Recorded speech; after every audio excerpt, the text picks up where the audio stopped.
You have 1 week, Mom. One. Either you leave or I call the police, Miranda said without looking up from her phone. She said it just like that, as if she were speaking to a stranger, to someone who owed her something, to an annoyed person who barely tolerated the presence of another human being. And I was that human being.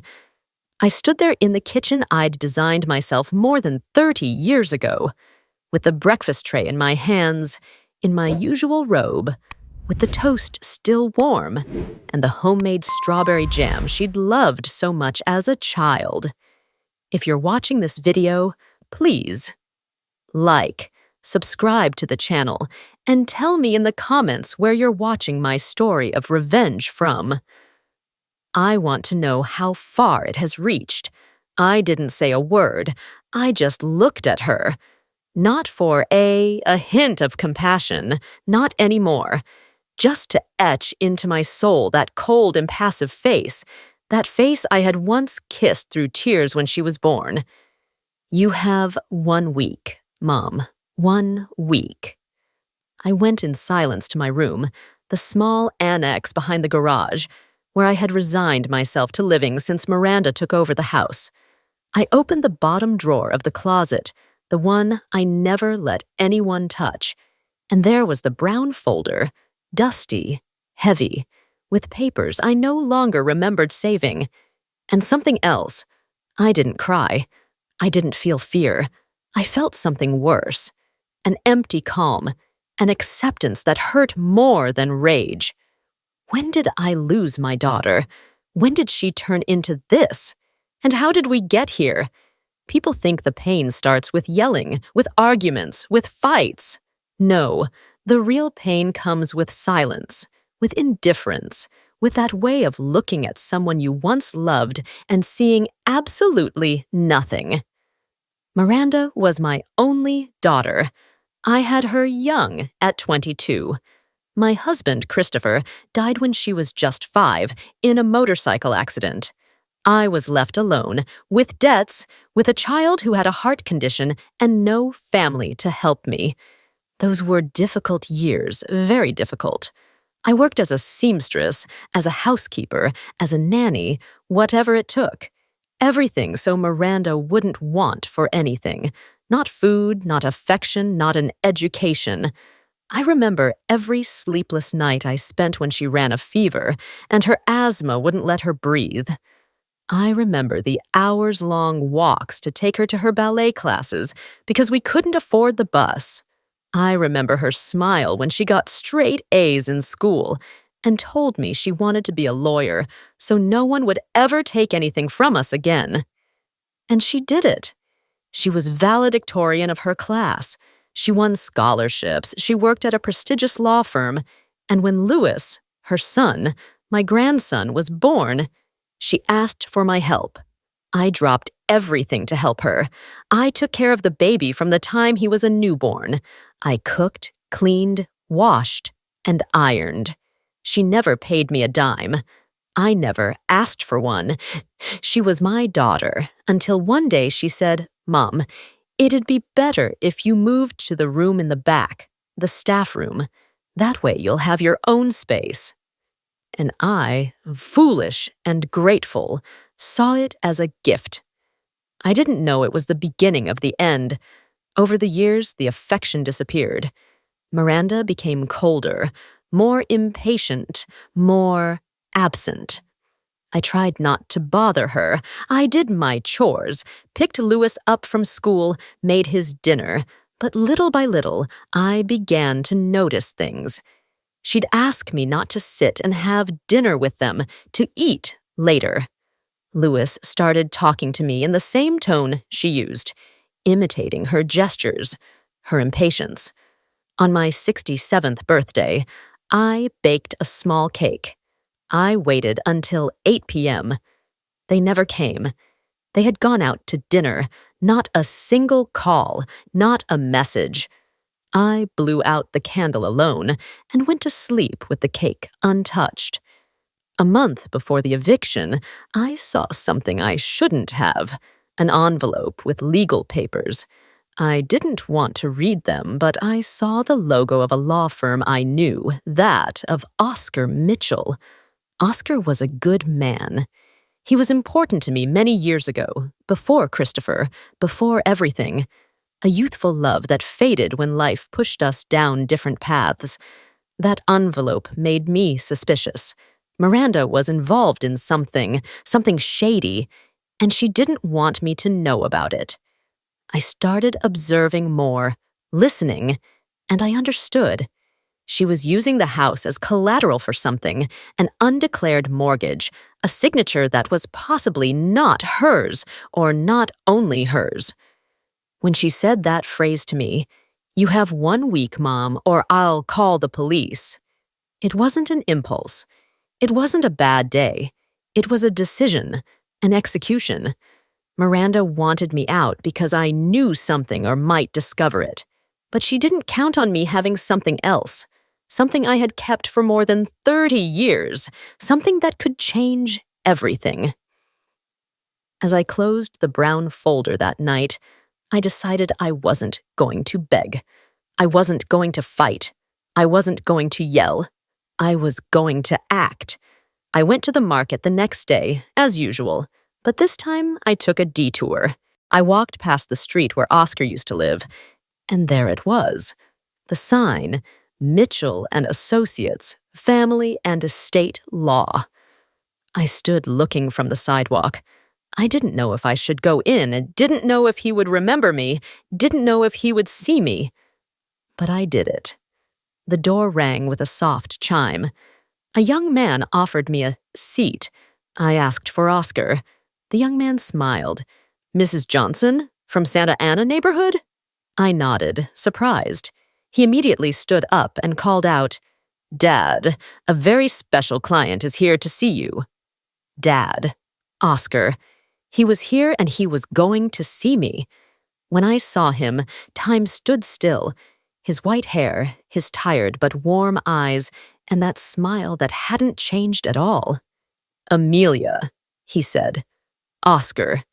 After all these years, we hugged like old trees reuniting after a storm. And there, in that small office smelling of coffee and paper, everything began. I told him everything from the beginning, leaving nothing out. Not the slights, not the threat, not the folder. He listened in silence and then asked to see the documents. When he read them, his face changed. Not just because of the deed, but because of something else. "Amelia, did you know this deed was never legally transferred?" I shook my head. "And did you know your daughter could be involved in a case of signature forgery?" I was stunned. Oscar closed the folder firmly and looked at me, serious. "You have more power than you think. Much more." I went back home that night. Miranda hadn't arrived yet. Louis hugged me like he used to. He asked if I was okay. I told him yes, but I wasn't. I was ignited, determined. Something had woken up inside me, something that neither Miranda nor her threats nor her silences could stop. And so began the longest week of my life. The week in which I reclaimed something I thought was lost forever. My voice, my dignity, my story. I wasn't always this silent woman who makes breakfasts no one thanks her for. I wasn't always living in the little back room. There was a time when I had dreams, big dreams. My name is Amelia, and when I was young, I wanted to be a teacher. I loved books, stories, teaching. My mother used to say I had a voice that calmed children and a patience that was out of this world. But she also told me something else. Good women get married. Rebellious ones stay alone. And I didn't want to be alone. At 19, I met Christopher. He was tall, handsome, didn't talk much, but his eyes said everything. He worked as a delivery driver for an appliance company. We fell in love quickly, as happens when you have nothing to lose. And at 21, I was already pregnant. We got married without a party, without luxury, with a borrowed dress and a promise that seemed unbreakable. "We'll always be together, Amelia." He told me that, and I believed him. When Miranda was born, something changed in me. I was no longer just a woman with dreams. I was a mother, and that title weighed more than any other. I looked at her for the first time and felt that my life, with all its ruins, had meaning. But destiny is cruel to fragile illusions. Just 4 years later, Christopher died in an accident, a sharp turn, an old motorcycle, a night without a helmet. I was left with a small child, a house to pay for, and fear hugging my back. I didn't have time to cry or to ask, "Why me?" I only had time to survive. I started sewing for others, making uniforms, hemming, making sheets. Sometimes I cleaned houses on weekends. Everything I earned went to food, medicine, and paying for Miranda's public school. It wasn't much, but I insisted she not miss class.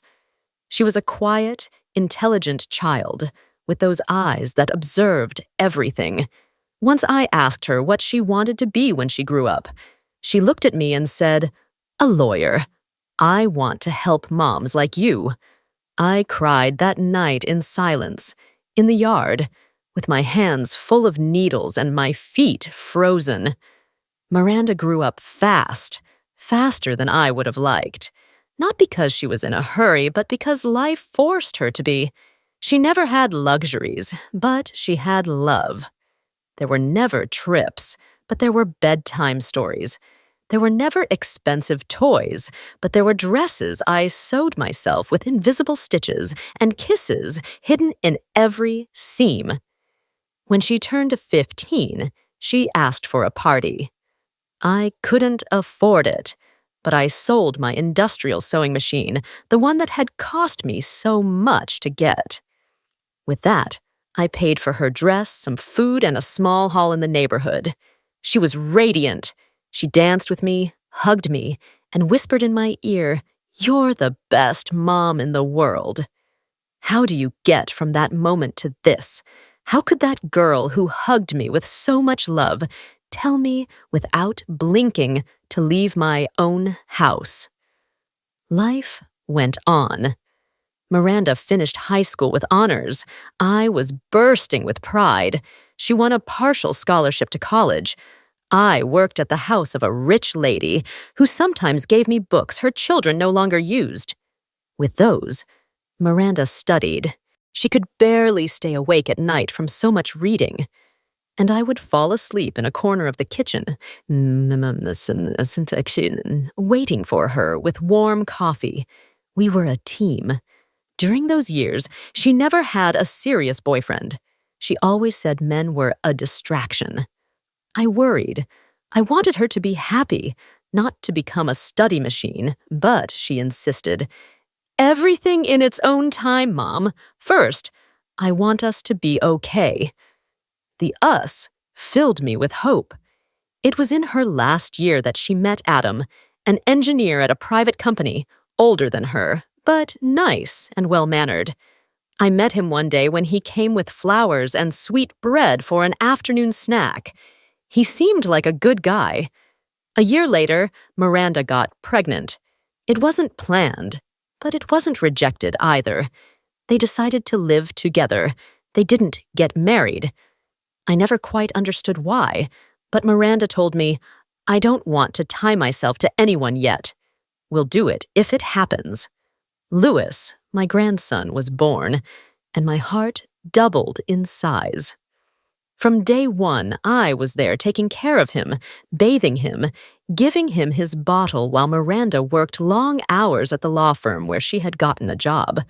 A prestigious, well-paying job that consumed her. Adam didn't help much. He was one of those men who believe changing diapers is optional and cleaning the house is a favor.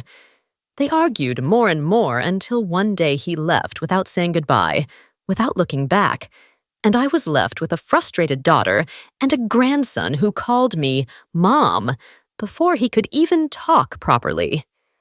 That's where a new stage began. I was already over 60. My bones creaked every morning. My eyesight was failing, but I couldn't stop.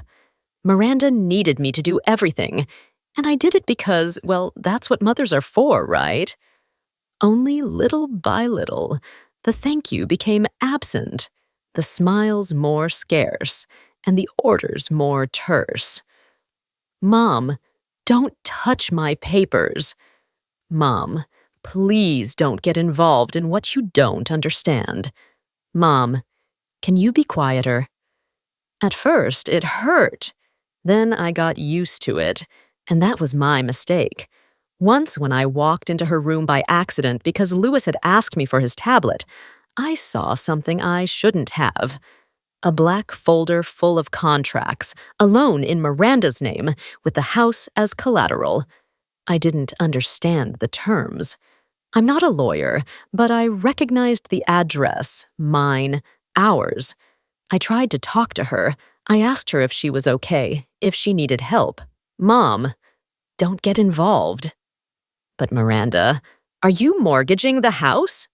It's mine. How is it yours? She was silent. A second too long. Look, Mom, you don't understand. You just live here. But I grew up here. Yes, but I put the house in my name to avoid problems. It's what's best for everyone. For everyone? There was no answer. From that day on, her treatment changed. She became more distant, more cutting, and a month later, she said what she said to me. You have 1 week, Mom, or you leave or I call the police. I felt as if the earth were opening under my feet, as if the years, the sleepless nights, the hidden tears hadn't been worth anything. But I wasn't going to cry. Not anymore. Not in front of her. I had that brown folder. I had something that not even Miranda remembered. And now I also had Oscar. He wasn't just a lawyer. He was a righteous man. And when he saw the papers, I knew there was hope. But I still didn't understand everything. There were still pieces missing, things Oscar would tell me later, things that would change everything, even me. That night, before I went to sleep, I opened an old photo album. There she was in her school uniform, her hair a mess, and that smile. It couldn't be the same person who had told me to leave. It couldn't. Or maybe it could. Maybe I was refusing to see the truth, and the truth was darker than I imagined. I don't know exactly how it started. Maybe it was a look, an impatient sigh. A door slammed a little harder than normal. But something changed, and it wasn't overnight. It was like a wound that doesn't bleed but burns more and more. Lewis no longer sought me out to play. He no longer hugged me when he got home from school. And when I tried, when I approached with his favorite snack, he would look at me with eyes I didn't recognize. My mom says I shouldn't eat that. It has too much sugar. But you like it. You've always liked it. Not anymore. And he would leave. Just like that. I was left with the tray in my hands and my heart on the floor. Miranda no longer spoke to me. She gave me instructions. Everything in the imperative, everything with a surgical coldness. Wash the uniforms. Don't go into my room. Don't touch my papers. Lewis isn't eating that. Turn off the TV. It's wasting electricity. I obeyed, because that's what mothers do when they have nowhere to go, when they cling to the hope that it's just a phase, that it will pass. But it didn't. On the contrary, it got worse. One afternoon, I heard something that tore me apart. Lewis was in his room talking to someone on the phone. His voice sounded quiet. I didn't mean to spy. I was just going to leave his folded clothes. Yeah, my grandma lives here. No, she's not like other grandmas. She's like a maid. She's always cleaning or cooking. I froze, not because of the comparison, but because of the naturalness, the way he said it, as if it were nothing. That night, I looked at myself in the bathroom mirror, the only small mirror I had left. There was something strange on my face, not just wrinkles. It was something else, an emptiness, a shadow behind my eyes. I didn't recognize myself. Who was this woman who had no voice, who walked on tiptoes so as not to bother anyone, who hid in her own house, who swallowed her tears in silence so as not to inconvenience anyone? I had raised Miranda alone. I fed her. I clothed her. I defended her. And now I was a burden. The last straw came one morning. I was cleaning the patio when I found the memory box, the one I had saved with Miranda's things. Her first drawing, her Mother's Day card, her first tooth, the stuffed animal she wouldn't let go of even to sleep. It was outside, next to the trash can with the lid open. I trembled. I carried it inside carefully, as if each object were sacred. "Why is this in the trash?" I asked her. She didn't look up from her laptop. "Because I don't need more junk piled up." "It's not junk to me." "Yes, it is." I felt something break, an invisible thread, a bridge. That day, I didn't eat. I didn't talk. I didn't cry. I just sat on the bed and hugged that stuffed animal as if it were the only real thing I had left of my daughter. With Oscar, things were moving slowly. He was reviewing the documents, explaining each clause to me. But what hurt the most was what we discovered. Miranda had put the house in her name using an old power of attorney, one I had signed myself without reading when she started working, and said it was in case something happened. Blind trust. A mother's trust. "This is legal, but it smells bad," Oscar said. "What can I do? Sometimes what's legal isn't what's fair, but there are ways. And if I lose everything, sometimes, Amelia, you have to lose to get something back." "Get what back?" "Yourself." I didn't sleep that night. Louis was having a nightmare. I heard his soft crying. I went to his room like I always did. "It's okay, my love. No, I don't want you to be here. I just came to help you. My mom says I don't need you." That "I don't need you" was a dagger, not in my chest, but in my soul. Days passed. The week Miranda had given me was almost up, and I had nowhere to go. I asked her if I could stay a little longer, just a few weeks. "That's not my problem," was her response. "I'm your mother. And I'm a mother now, too. I have other priorities. And your conscience. That's not your business." Her tone. I would never have allowed her to talk to me like that as a child, but now I couldn't do anything but remain silent and plan, because yes, I was starting to plan. I went to the bank to ask about the loan. The man who helped me hesitated for a moment, then was clear. "The house is mortgaged. If they don't pay, they'll lose it." "How much do they owe?" "A lot, and she knows it. She knows, but she stopped paying months ago." I felt dizzy. Miranda was willing to lose the house just to get me out. Why? What was she hiding? I went back home, and that day I decided to do something I'm not proud of. I went into her room. When she left for work, I looked through everything, the drawers, the papers, and there I found a different folder. A contract signed with a construction company. The house was sold or about to be, but she wasn't alone on the contract. There was another name, Adam. I felt nauseous. Adam, Louis's father, the one who had left. He was back, but in secret. Not to see his son, but to do business with Miranda, business with the house. What were they plotting? And why hadn't she told me? That night, Oscar came over. I showed him everything. "This changes everything, Amelia. This is serious." "Can I do something?" "Maybe, but I need you to be ready." "For what?" "To fight." I didn't want to fight. I didn't know how. I never had.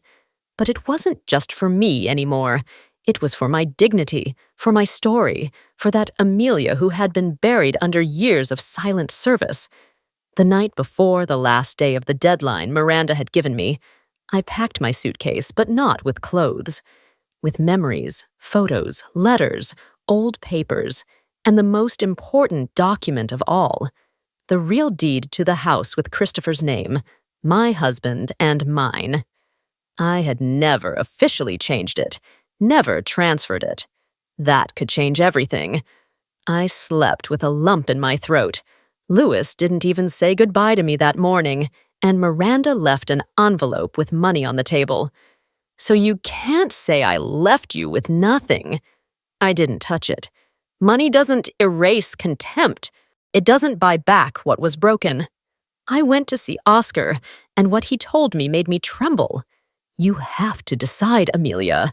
You can give in and leave in silence, and the other option is to fight, go to court, expose everything, and lose my daughter forever. Maybe you've already lost her. I was silent, and I knew I had to make a decision, the most difficult of my life. But just as I was about to decide, I received a call, a familiar voice, one I hadn't heard in years. Amelia, it's Adam. And what he said to me, what he confessed, would change everything. Everything. Amelia, it's me, Adam. That voice. More than 12 years had passed since I last heard it, but my body remembered it before my mind. My hands trembled. My heart was in my throat. What? What do you want? Silence. I need to talk to you in person.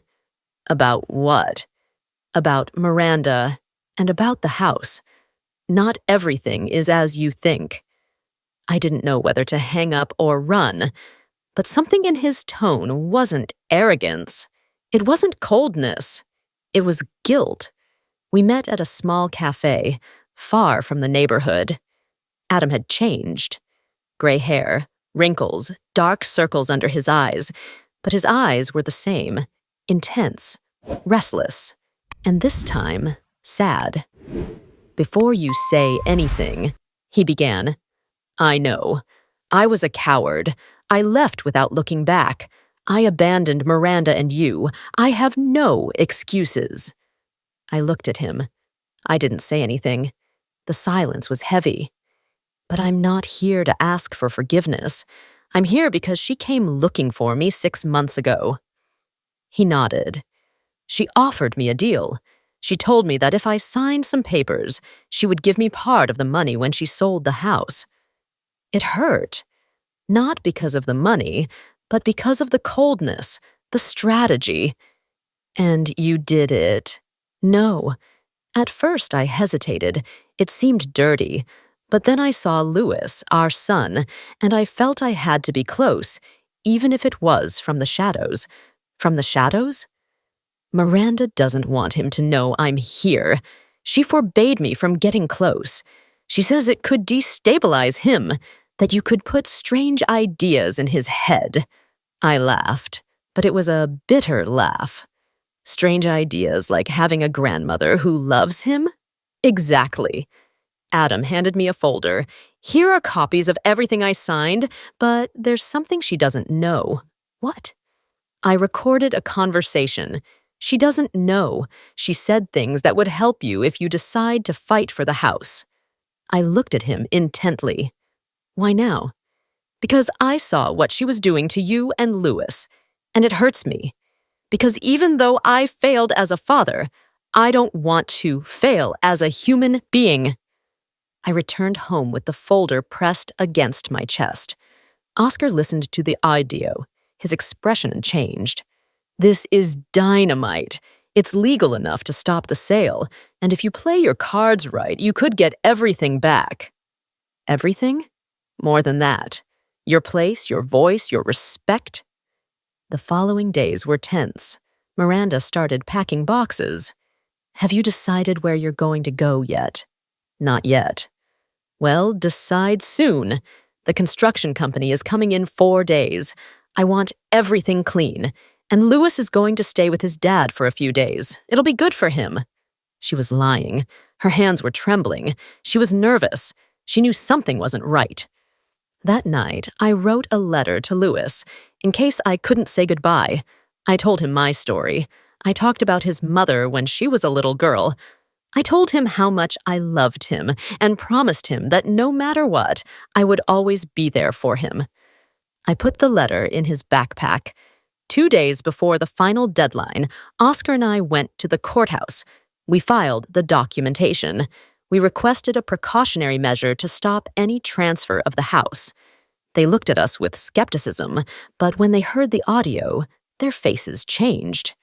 "This changes everything," the judge said. I walked out with a paper in my hand, an order, a hope. When I got home, Miranda was on the phone organizing the move, laughing. I didn't understand.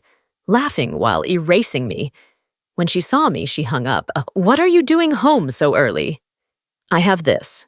I held out the paper. She read it. She paled. "What is this?" "A court order. The sale is frozen, and you're in serious trouble, Miranda." "Are you threatening me?" "No, I'm defending you from yourself. You're a crazy old woman. You have no idea what you're doing." "I have more of an idea than you think, and I have a lot of proof," I shouted. She tore up the paper, but it didn't matter anymore. She no longer had power over me. For the first time, I was in control. Louis looked at me from the stairs, his eyes wide, confused. "What's wrong, Grandma?" I knelt down. "Nothing, my love. Just that this house isn't going to be sold. You're going to stay. I'm going to fight to stay. For you."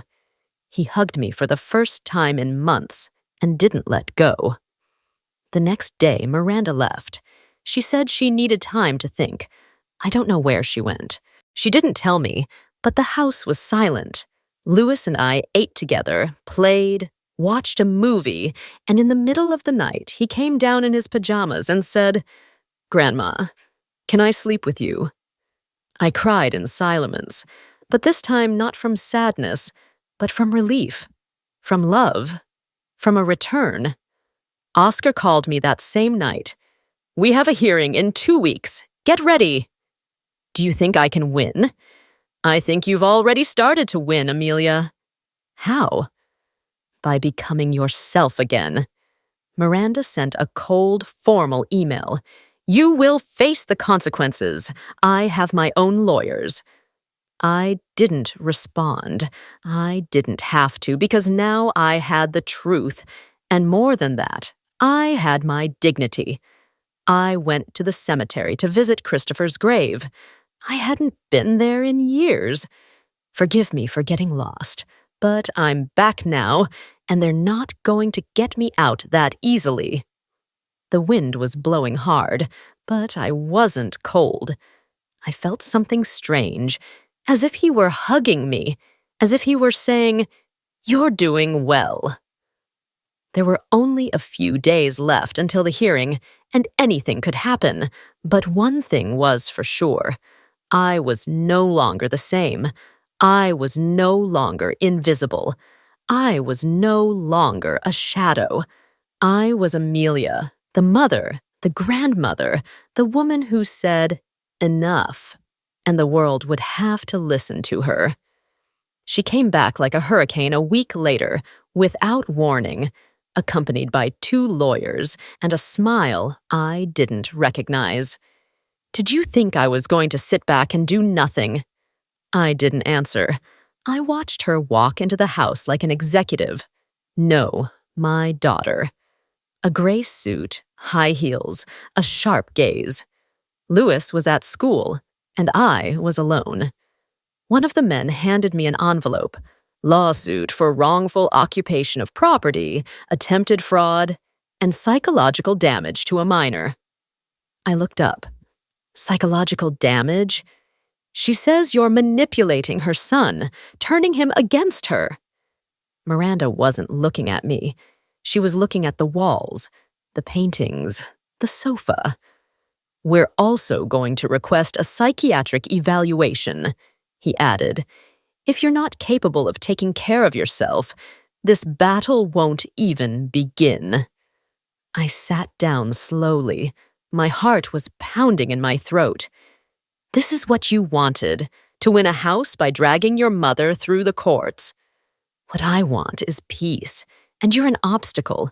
You always were." That phrase, that clean cut, the little girl I raised talking to me as if I were an intruder. Then they left. The air was thick. Every corner of the house smelled of threats. I called Oscar.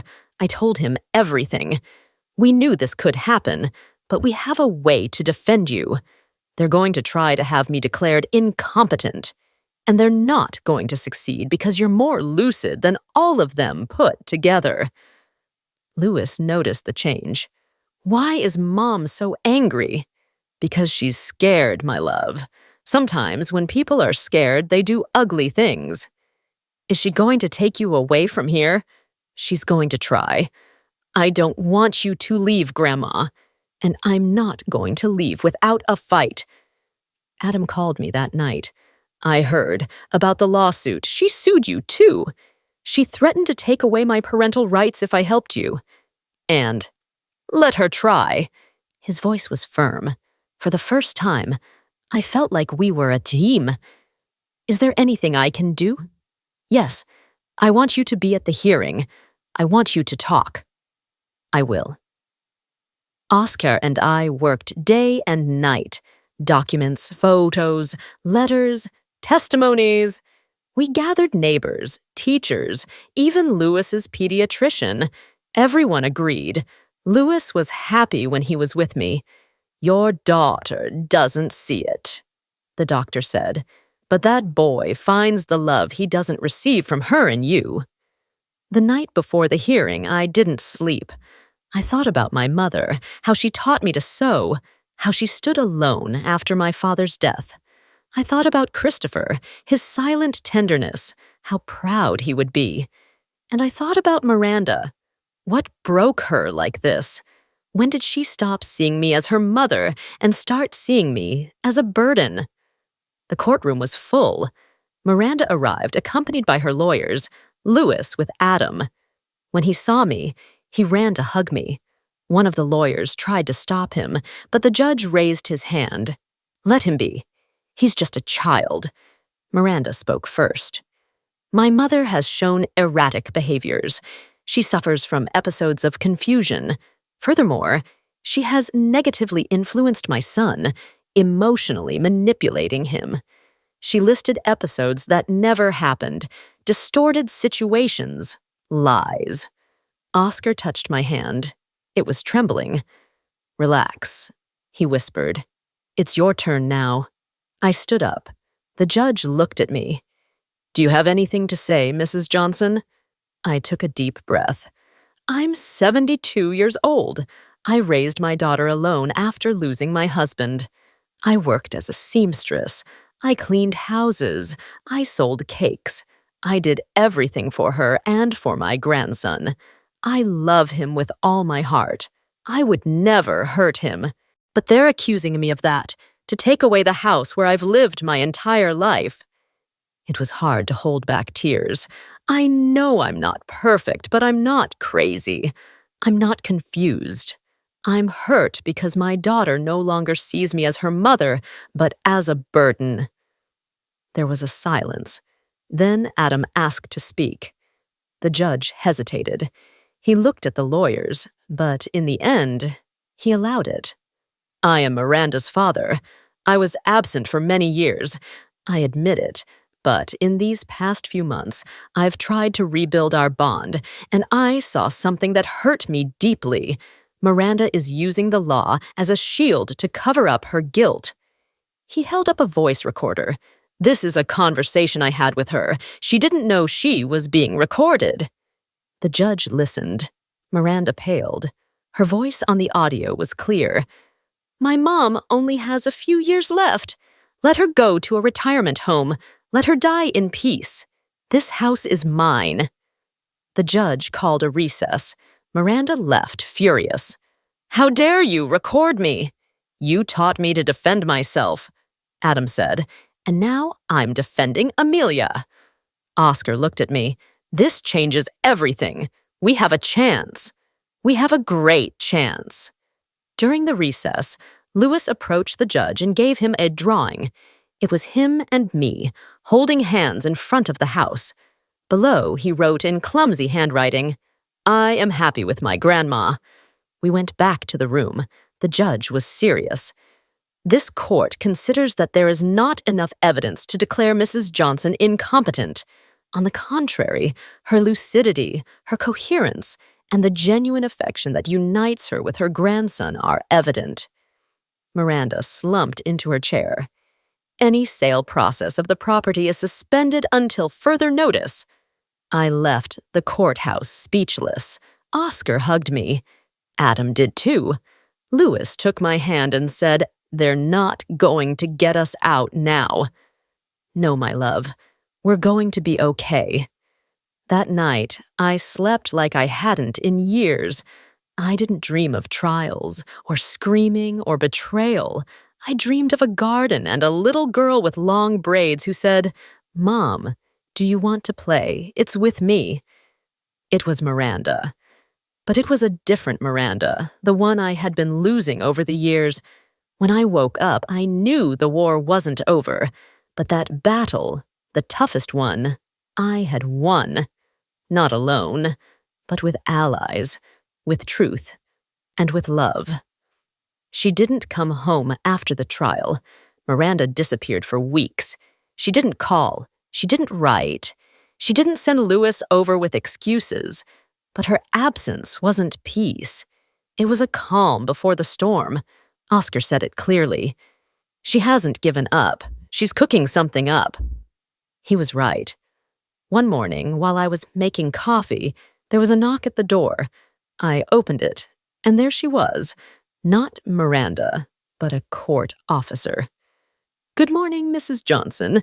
We're here to conduct an inspection at the request of Mrs. Miranda Rodriguez." An inspection? Yes, to verify if this home is in adequate sanitary conditions for a minor. I froze. Lewis was at school. "And if I don't let you in?" "We would have to report an obstruction of the legal process. It could have consequences." They came in, checked every corner, took pictures of the walls, the bathrooms, the fridge. One of them murmured, "Everything looks clean, very clean, in fact. I'm sorry, we're just doing our job." They signed papers, said goodbye, and left.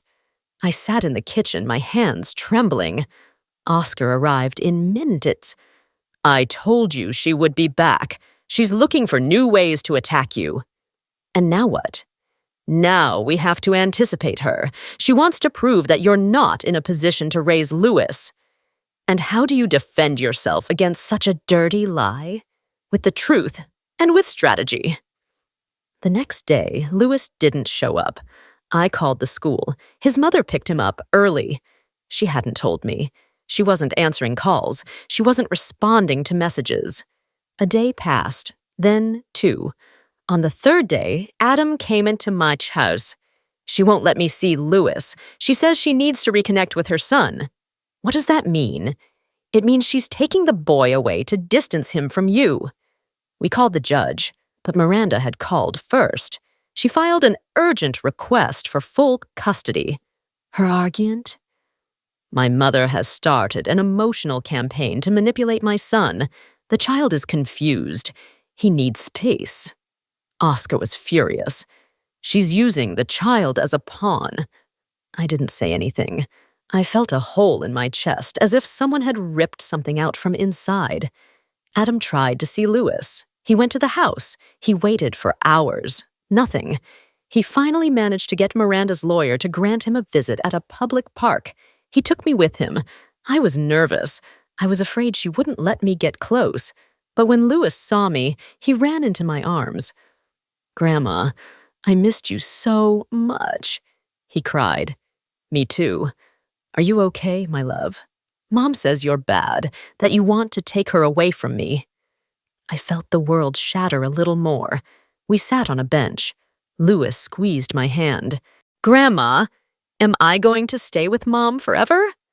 I don't know, my dear, but what I do know is that I love you, and I'll always fight for you. I returned home feeling empty. Every corner hurt. I looked at Louis's room, his drawings, his toys, his smell. The silence was like a knife. That night, I dreamed of Christopher. We were dancing in a small room to bolero music. He was saying, "Don't break now, Amelia. Now is when you have to be strongest." I woke up with tears and a decision.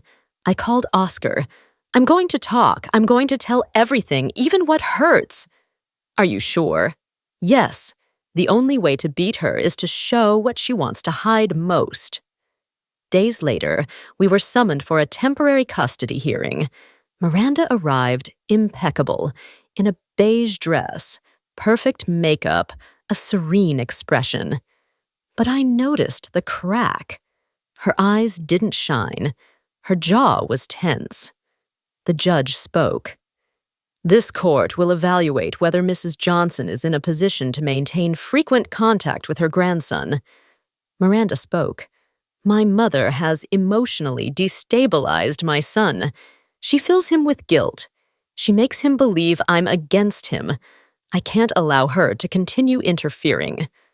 Oscar intervened. We have proof to the contrary. Testimonies from teachers, neighbors, and child therapists who state that the child expresses anxiety when he is away from his grandmother. Miranda laughed. You're going to base this on little drawings? Then I stood up. The judge looked at me kindly. Mrs. Johnson, can you speak? I took a deep breath. I didn't come here to defend myself as a mother. I came to protect my grandson. Miranda was a sensitive, sweet, generous child. But something changed. 10 years ago, she tried to take her own life. A silence fell like thunder. She did it in silence. In the bathtub, I found her. And since then, I've lived taking care of every step, every emotion, every one of her silences. Miranda stood up. That has nothing to do with this. Of course it does, I exclaimed. Because you didn't heal Miranda. Because you hid it. Because you kept going as if nothing happened.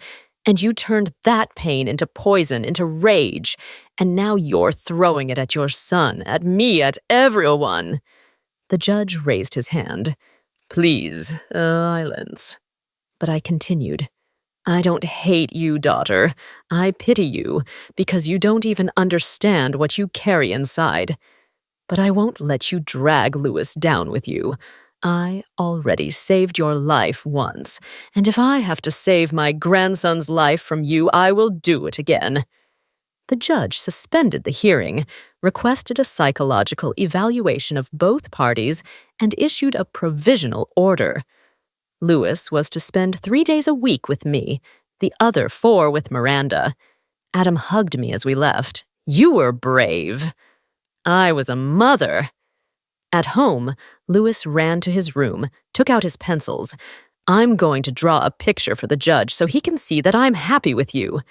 Thank you, my love. That night, Oscar stayed longer. We drank coffee, talked about the past. Did you ever think about giving up? I asked him. Yes, but then I see you, and I remember that there are still things worth fighting for. Miranda didn't communicate anymore, but she started sending letters to the neighbors. Slander, lies. She said I was a witch, that I had tricked the judge, that I was emotionally blackmailing her son. Some neighbors turned their backs on me, others defended me. We've known her for 30 years, said Clara.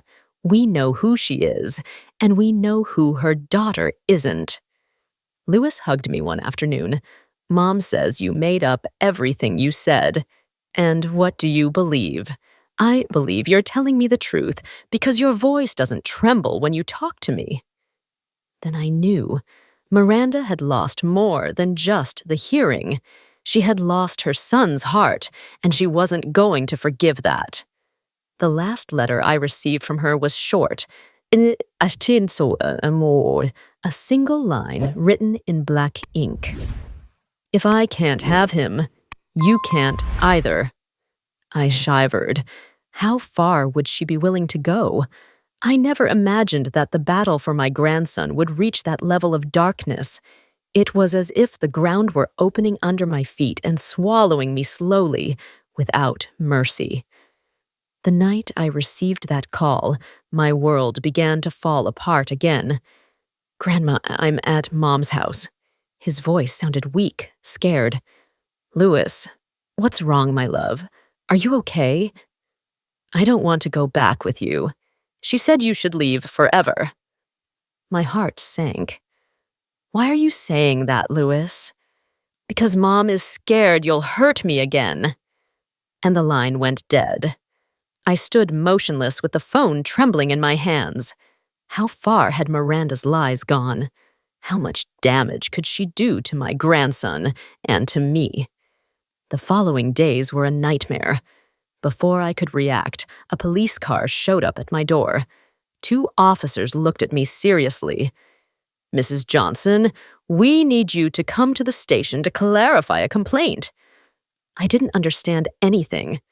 "What complaint?" I asked, my voice choked. "Alleged domestic violence filed by your daughter, Miranda." My eyes filled with tears of disbelief and rage.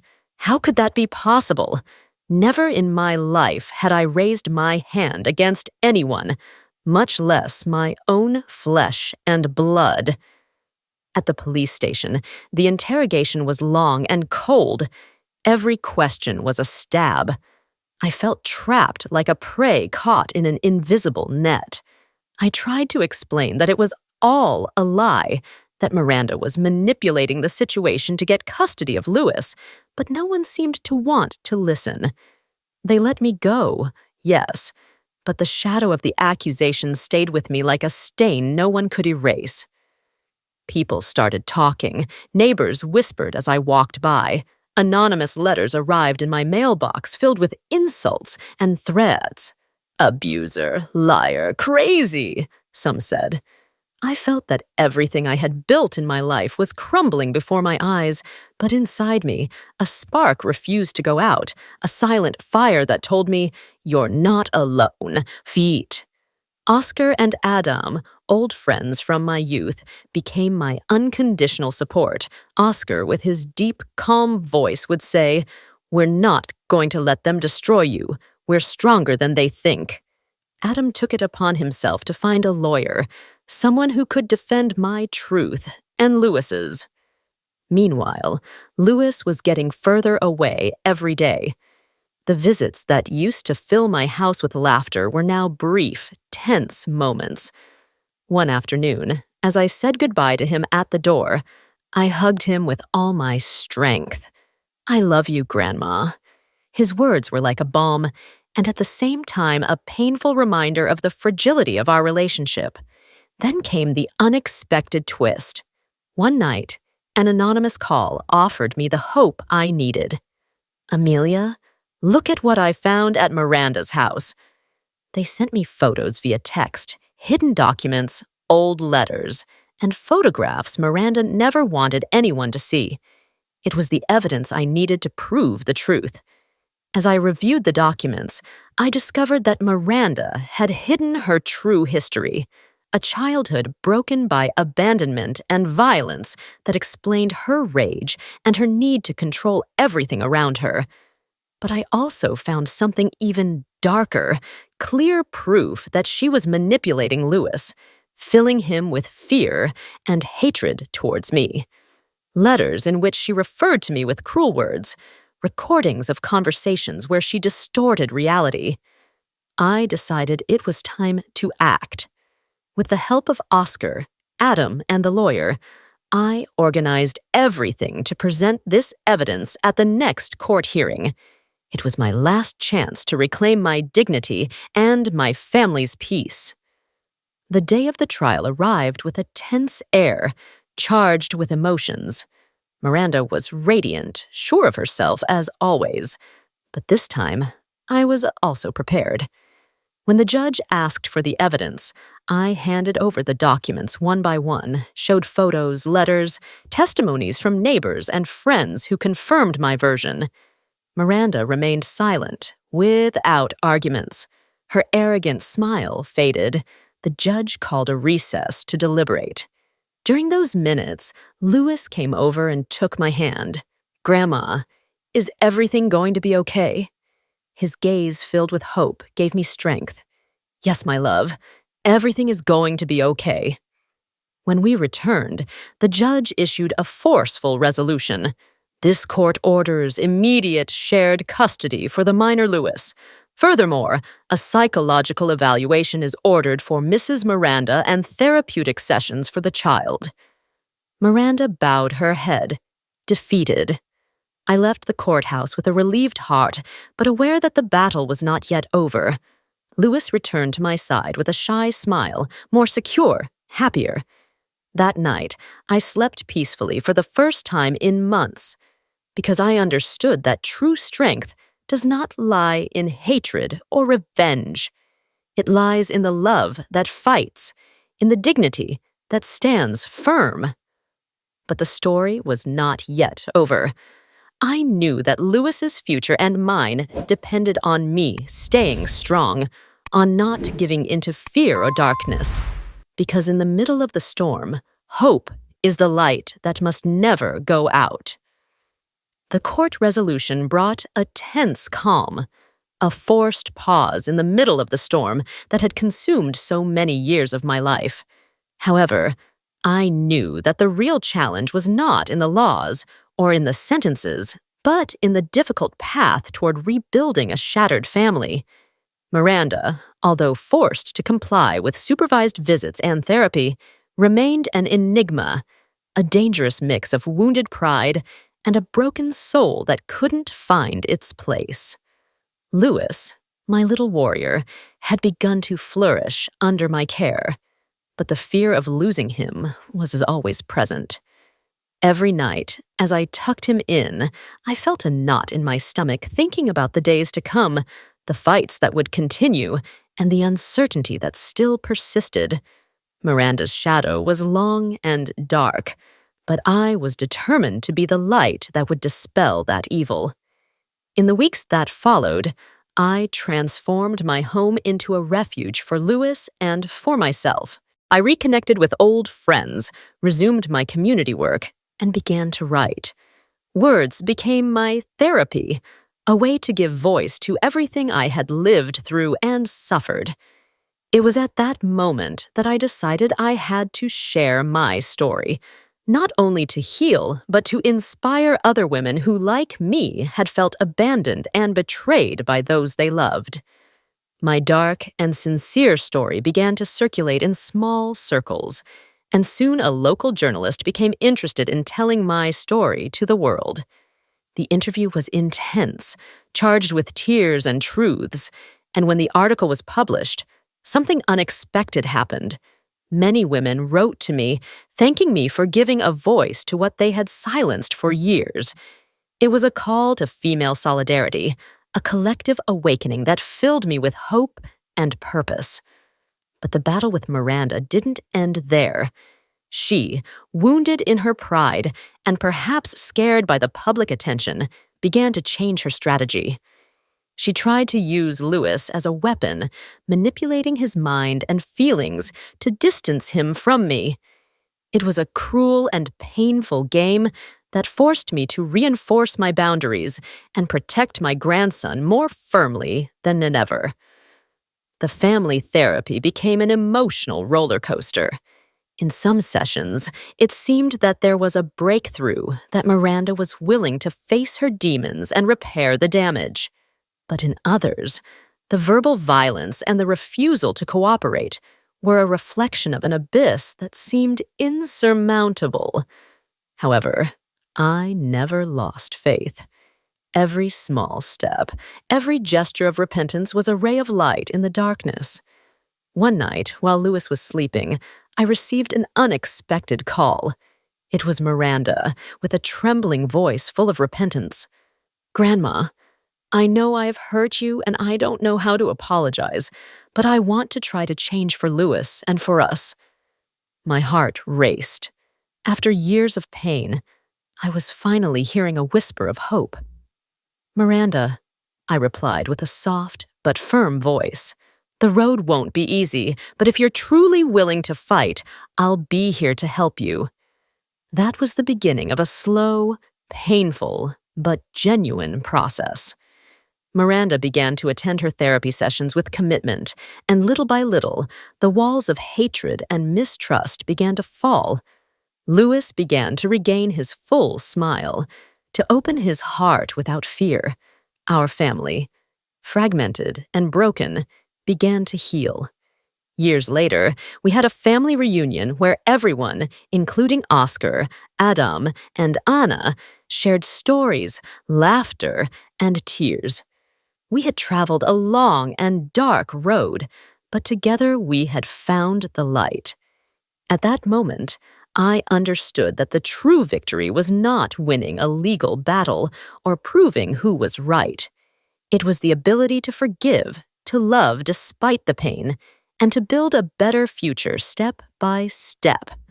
Now, looking back, I know that everything I went through made me stronger, wiser, and most of all, more human. Because in the end, love is not perfect or easy. It's a constant struggle that is worth fighting for, a force that can transform even the darkest nights into dawns filled with hope. And so, with a heart full of peace and a calm soul, I can say without fear, no matter how difficult the battle, there is always a path to the light. You just have to find the strength to walk it. The names and places in this story have been changed to protect the identities of those involved. We do not share this to judge, but in the hope that someone will pause and reflect on how many mothers are silently suffering within their own homes. I truly wonder, if you were in my place, what would you do? Would you choose silence to preserve peace, or would you dare to confront everything in order to reclaim your voice? I long to hear your thoughts, because every story is like a candle that can light the path for someone else. I firmly believe that God always blesses, and that courage leads us toward brighter days. As we close, I leave you with two of the channel's most beloved stories. I am certain they will surprise and inspire you. Thank you for staying with me until this moment.